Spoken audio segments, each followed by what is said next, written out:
Good morning students. आज का हमारा टॉपिक है history, origin, distribution and cultivation of मेज।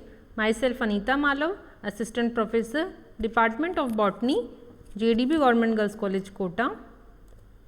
मेज जिसे कॉर्न भी कहते हैं, बॉटनिकल नेम जिया मेज, फैमिली पोएसी, कॉमन नेम मक्का और बंगाली में इसे भुट्टा कहा जाता है। ओरिजिन एंड डिस्ट्रीब्यूशन, हम देखें कि मेज जो है एक इम्पॉर्टेंट सीरियल क्रॉप है, वर्ल्ड वाइड इसका कल्टीवेशन किया जाता है। वीट और राइस के बाद थर्ड नंबर पर सबसे ज़्यादा कल्टीवेशन एंड प्रोडक्शन मेज का किया जाता है। इसका सेंटर ऑफ ओरिजिन हम देखें तो 5000 साल पहले आर्कियोलॉजिकल एंड जियोलॉजिकल एविडेंस जो मिले हैं उसमें wild plant Mexico, central and south west America से मिला है। तो Mexico, central and south west America को इसका सेंटर ऑफ ओरिजिन माना जाता है।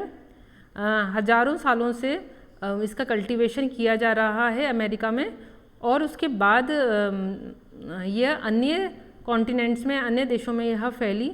ऐसा माना जाता है कि कोलंबस की यात्रा के दौरान अमेरिका से यह यूरोप में पहुंची, देन यूरोप के बाद स्पेन और पुर्तगाल में पहुंची, देन भारत में ये इंट्रोड्यूस हुई।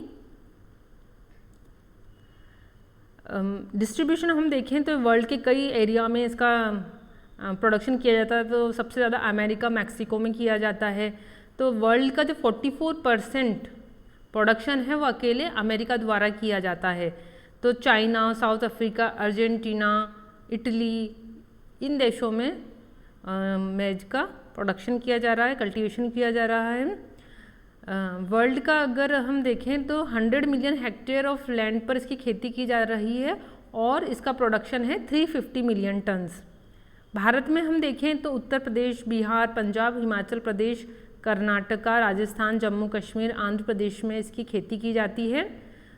2007-8 के आंकड़ों को देखें तो 6.6 मिलियन हेक्टेयर लैंड पर इसकी खेती की जा रही है और 19.31 मिलियन टन इसका प्रोडक्शन है।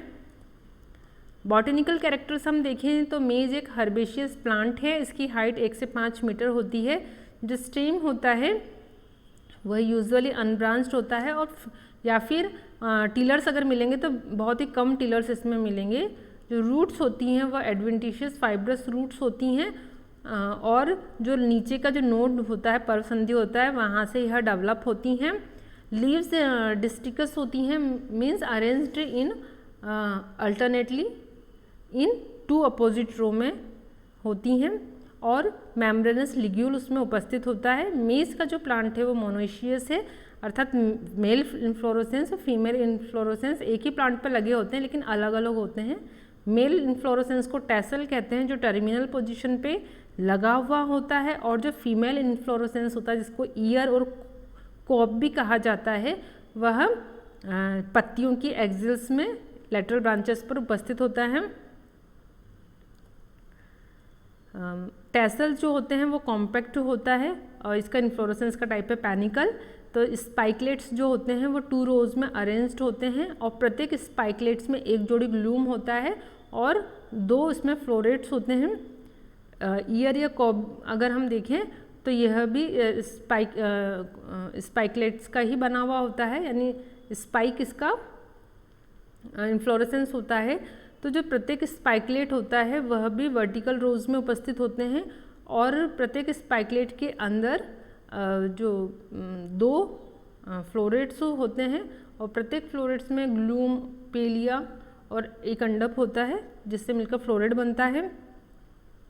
यहाँ पर आप देख सकते हैं, यहाँ टर्मिनल पोजीशन पर टैसल जो मेल इन्फ्लोरेसेंस है, ये देखिए ग्लूम, एक जोड़ी ग्लूम यहाँ दिखाई दे रहा है। ईयर हम देखें तो ये पत्तियों की एक्सिल्स पे लगा हुआ होता है। बाहर की तरफ वतिका निकली हुई होती है गुच्छे के रूप में, जिसे सिल्क कहा जाता है। ये लीफ है और बेस पर लीफ शीथ है। यहाँ पर टिलर्स बहुत कम होते हैं, यहाँ एक टिलर दिखाई दे रहा है। रूट्स जो होती हैं वो नोड से निकलती हुई दिखाई दे रही हैं, एडवेंटिशियस इसमें रूट होती है। नाउ इसका जो दाना होता है या फ्रूट हमें कहें तो कैरियोप्सिस होता है। इसके अंदर जो एंडोस्पर्म जो एंडोस्पर्म जो होता है वो दो तरह का एंडोस्पर्म पाया जा सकता है। पहला है एक हार्ड या येलो जिसमें प्रोटीन कंटेंट ज़्यादा होता है। दूसरा होता है सॉफ्ट फ्लावरी एंड वाइट जिसके अंदर स्टार्च कंटेंट ज़्यादा होता है। तो मक्का का दाना एक अस्फुटित कैरियोप्सिस होता है, एक बीजयुक्त फल है यह। और हमने देखा कि जो एंडोस्पर्म होता है या तो प्रोटीन रिच हो सकता है या स्टार्च रिच होता है। इस प्रकार हम देखते हैं कि जो दाना इसका होता है उसमें कार्बोहाइड्रेट, प्रोटीन, वसा और कुछ मात्रा में खनिज व लवण होते हैं। तो जो एल्यूरोन लेयर इसमें पाई जाती है दाने में, वह एंडोस्पर्म को और एम्ब्रियो को पृथक कर देती है। एंडोस्पर्म का कलर डिफरेंट तरह का हो सकता है अलग अलग वैरायटी के अकॉर्डिंग, जैसे yellow, white, red, purple. Now types of मेज। फर्स्ट है डेंट कोन, इसकी जो वैरायटी है आइडेंटेटा। ये जब सबसे मोस्ट कॉमन टाइप है मेज का जो उगाया जाता है। इसके अंदर क्या होता है, कर्नल के अंदर एक जगह डिप्रेशन यानी गड्ढा सा पाया जाता है। तो यह अधिकतर क्षेत्रों में ये उगाई जाती है डेंट कोन। दूसरी है फ्लिंट कोन, वैरायटी है इंड्यूरेटा। इसका सबसे ज़्यादा कल्टीवेशन भारत में किया जाता है।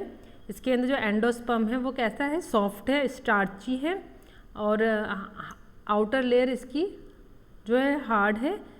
जो कर्नल का जो कलर है वो वाइट और येलो होता है। तो हमारे यहाँ अधिकतर सफ़ेद और पीली मक्का ज़्यादा उगाई जाती है।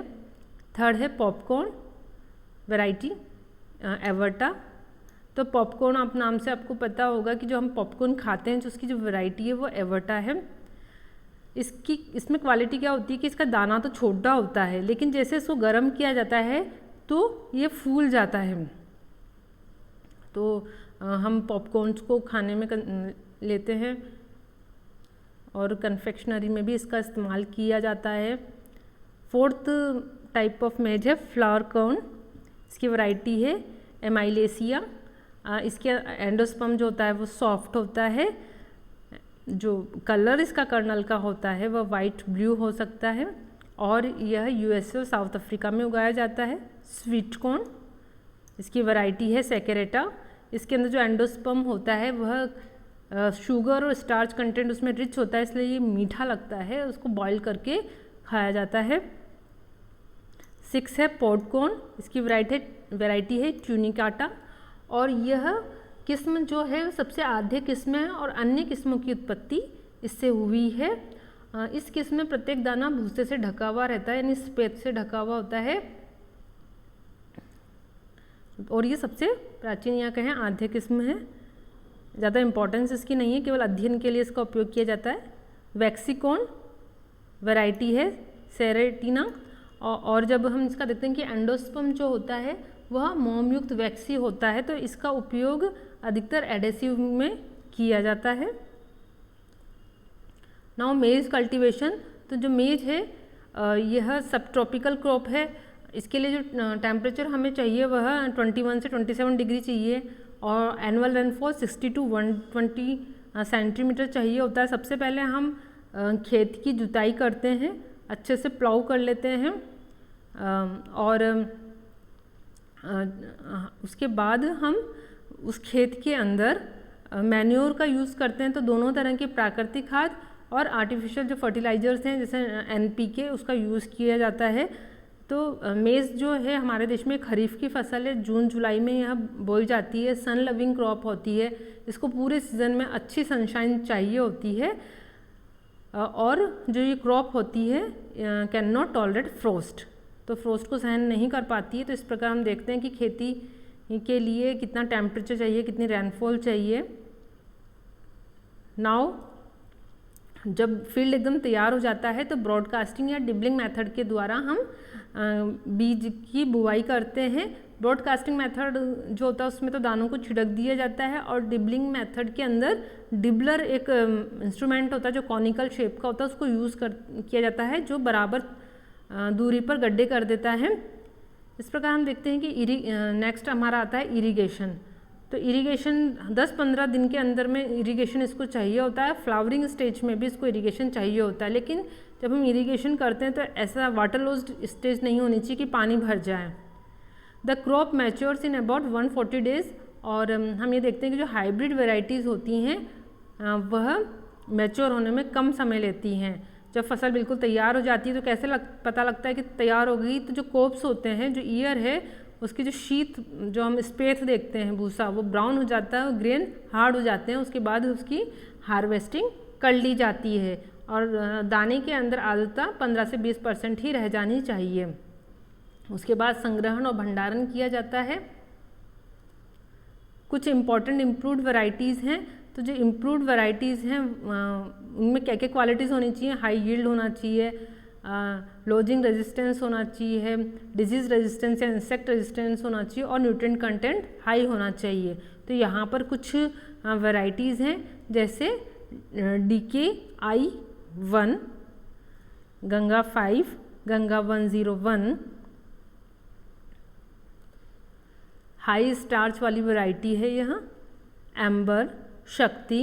इसके अलावा भी चंदन मक्का, डायरा, मंजरी, सोनारी, इस प्रकार से कई इम्प्रूव्ड वैरायटीज़ हैं जिनमें हाई न्यूट्रिएंट कंटेंट होता है, या डिजीज रेजिस्टेंस है, इंसेक्ट रेजिस्टेंस ये होती हैं।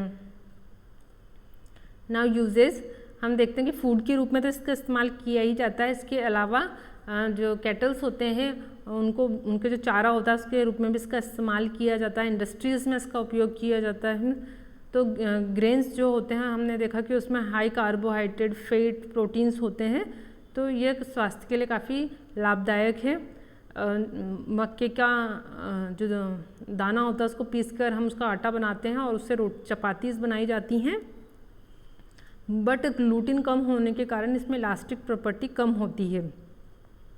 इसके अलावा जो मेज का जो स्टार्च है उसको साइजिंग मटेरियल के रूप में इस्तेमाल किया जाता है, अर्थात जो चमकाने के हिसाब से पेपर इंडस्ट्री में यूज़ किया जाता है, तो शाइनिंग के लिए इस्तेमाल किया जाता है।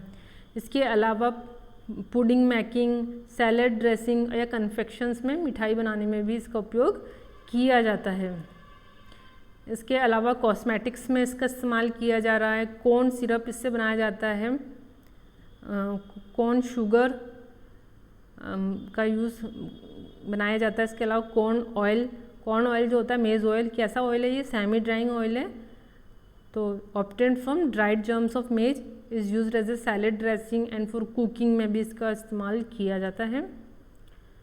इसके अलावा सोप बनाने में, पेंट बनाने में, वार्निश बनाने में उपयोग किया जाता है। इंडस्ट्रीज़ में इथाइल ब्यूटाइल प्रोपाइल अल्कोहल बनाने के लिए इसका इस्तेमाल किया जाता है।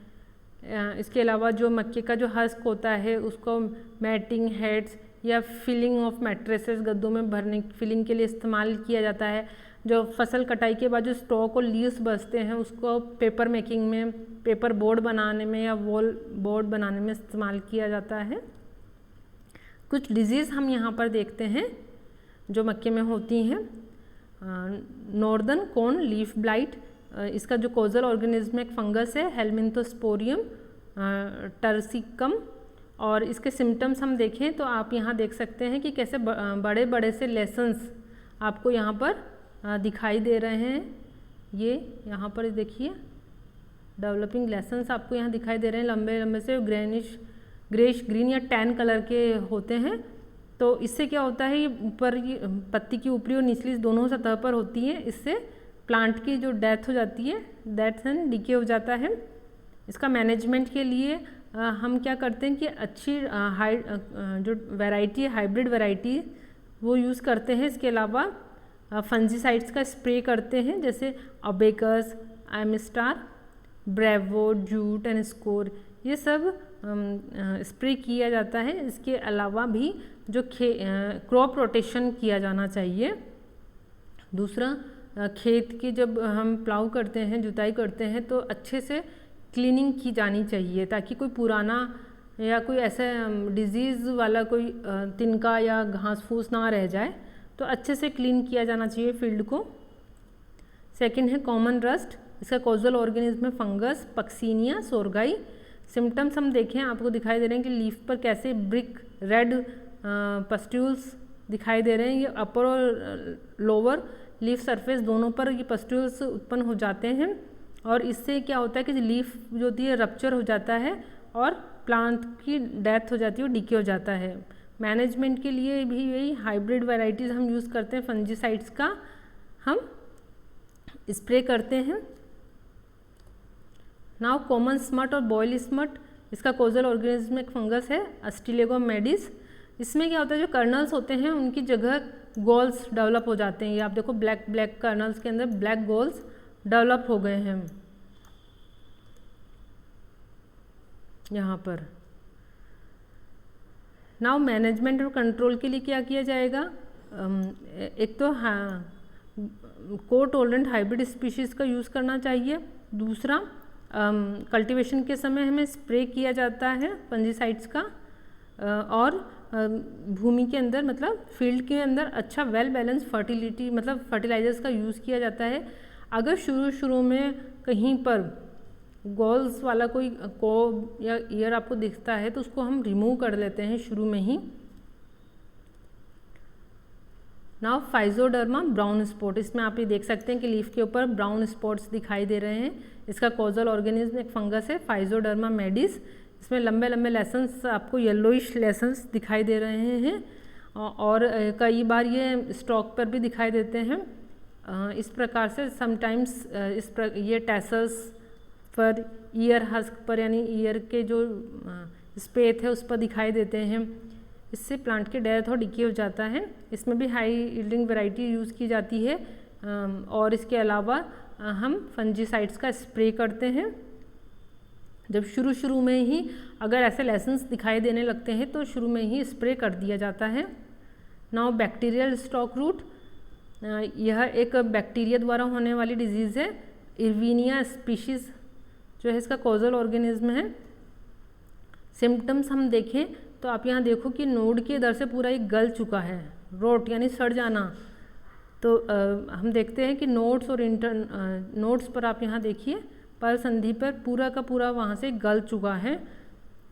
इस प्रकार से लीव्स पत्तियों तक भी यह पहुँच जाता है तो प्लांट का पूरा जो स्टेम है स्टॉक है वो पूरा गल जाता है और इस प्रकार प्लांट की डेथ और डिके हो जाता है। इसके लिए हमें हाइब्रिड वैरायटीज़ लेनी चाहिए ताकि जो तना है वो मजबूत वाला उसमें हो, ऐसी वैरायटी हो जिसका तना मजबूत हो। दूसरा वह लॉजिंग यानी अगर पानी अगर भर जाता है तो उससे ससेप्टिबल वो होना चाहिए। इसके अलावा हमें बैलेंस फर्टिलाइज़र का उपयोग करना चाहिए और पानी का भराव फील्ड में नहीं होना चाहिए। तो ये कुछ इसके मैनेजमेंट एंड कंट्रोल हैं। आशा है आज का लेक्चर आपको समझ में आया होगा। Please subscribe YouTube channel CCE Rai JDB GGC Kota. धन्यवाद।